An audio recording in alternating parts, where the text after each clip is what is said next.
through our people. channels. But I'm sorry, but that's what kind of happens. But go on, Avery. No, tell us. I'm just ranting. I actually want to say something on that. Yeah. Because I feel like you do have to kind of have this like perfect life, but that's not life. No one's perfect. Even the most perfect looking person on paper is going to have their issues, and I think like that's really what I like to do on social media, to show my life is not perfect. And like when now I'm starting to put myself out there again, and I make it very clear that like, listen, there's great things about me, but like I'm not a perfect person, and if it's gonna work, you're gonna have to accept that like I might not be that perfect resume where it's like 100% perfection 24/7 for the rest of my life.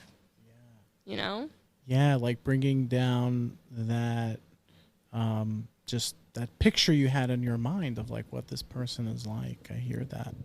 That was really very shrewd. Self-aware. Do you think that happens a lot now? Does that happen more with social media? I think back in the day, social media used to be putting your life in the most perfect light, in the most perfect way possible.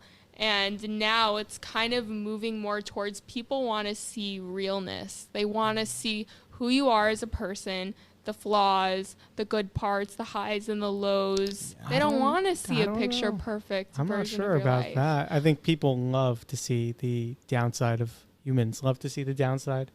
Look at the news, right? when someone popular, someone big goes down, you take down the rabbis, the church, the Catholic Church, the Pope, the Queen, the family, the royal drama. Yeah, my office loves that stuff. Why? Yeah. Oh my God. Why are we addicted? We're obsessed with taking down people who look Tom Brady. Like we're just obsessed with it. The Queen's a big one in the office today. They're just nonstop. So is the rabbi. Oh, the Queen, and then Andrew and Philip, and yeah. I'm just like, bro. Even if they're vulnerable. It's all over. So anyway, guys and gals, that's the way to do it. So guys are obviously serial shidduch daters for sure. I think I could accept that. Yeah. What about girls? Are girls serial shidduch daters? Are they? Do you think they can have it? So I think it really depends. I have talked to like so many friends that have had such wildly different experiences in the shidduch world, because I find that if you fit in the box of what's desirable, you have almost like that rush like a guy has of like, they have endless profiles to choose from. They could go on date after date and reject a bunch of men, and they'll still have so many choices coming in, But then there are girls, let's say, that might not fit in the typical mold of what's desirable, which, I hate to even say this of like, first of all, I want to put out there that what I'm about to say also can apply to if you're not Jewish. Yes. So I don't want this to sound like this is a Jewish thing. I think this is a problem all across the board. It's not just subjective to or Jewish or Orthodox or any one of those. It could be objective to the entire dating. Any people who are dating. Like, let's say in general, if someone's an entrepreneur and they didn't go to college, or they come from a family where the parents are divorced, or, let's just say they express themselves differently on the outside than what you might find in the typical Orthodox Jewish mold. Like, they might not get as many matches, and I don't agree with that at all, but like, they don't even have the option to be a serial dater because unfortunately, like, their options are so limited. So I feel like it really depends on the girl whether I feel like the shidduch system views them as someone that they're going to get a lot of matches with or not.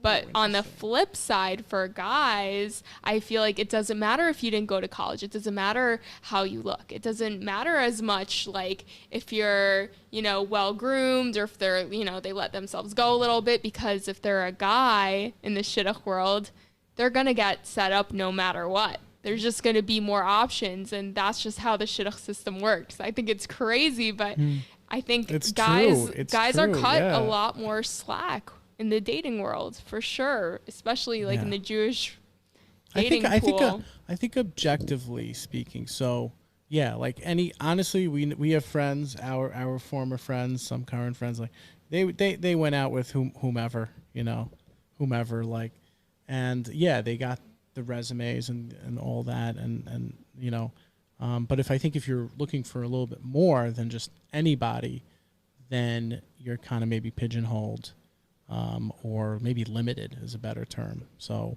I do hear that. Avery, you think Sarah's onto something? I think there's a major bout of hypocrisy within the from Jewish Shidduch dating community. Now, if you don't like that, or if you continue to feel like you are a victim to that, then my advice, which would be, I don't know, but if people feel like they're marginalized or not, because they probably are, but my advice would be just to not deal with Shidduchim. Why limit yourself to something that you hate if it's making you feel horrible and miserable about yourself? For example. Well, that's the thing. They don't know anything else. They don't know anything else. Like, I've tried to leave the Shidduch system.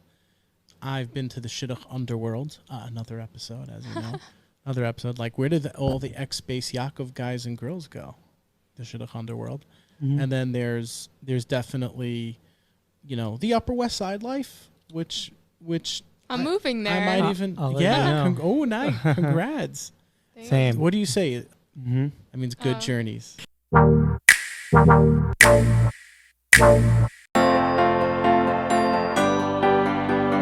Nobody talks, nobody talks, nobody talks Shidduchim. This is the Nobody Talks Shidduchim podcast.